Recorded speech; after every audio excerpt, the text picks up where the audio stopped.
Muy buenos días. Aquí estamos para revisar algunos aspectos de matemáticas que nos hacen falta la parte de la física. Y vamos a empezar repasando el triángulo rectángulo. El triángulo rectángulo se llama triángulo rectángulo porque posee un ángulo recto, es decir, un ángulo de 90 grados. 90 grados. Y dos ángulos menores de 90. El lado más largo del triángulo le vamos a llamar hipotenusa. Y los dos lados más cortos se llaman cateto. Y dependiendo cuál de los dos ángulos tú selecciones, uno será el adyacente y otro será el opuesto.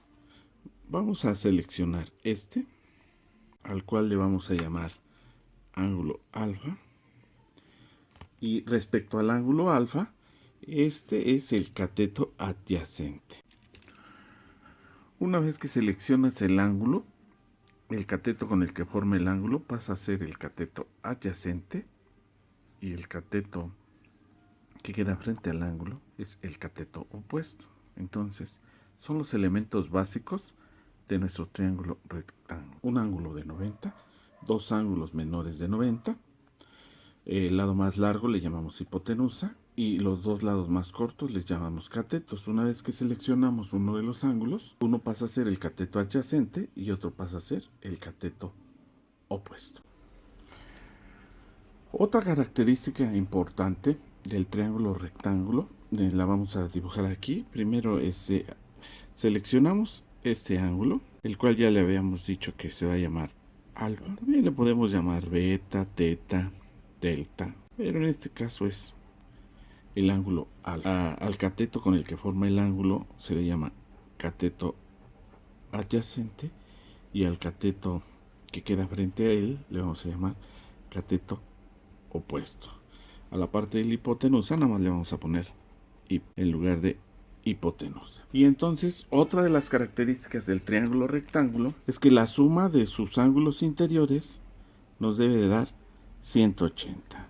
Aquí trazamos una línea. Bueno, aquí te pongo que este es beta y lo trasladamos aquí.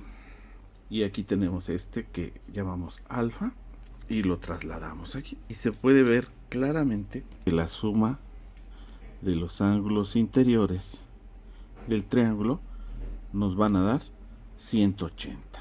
Esto quiere decir entonces que alfa más beta debe ser igual a 90 grados. A esta característica se le llaman ángulos complementarios. Esto también nos sirve cuando alfa mide 30, beta mide 60. Cuando alfa mide 26, beta mide 64. Cuando alfa mide 15, beta mide 75. Cuando alfa mide 70, beta es 10.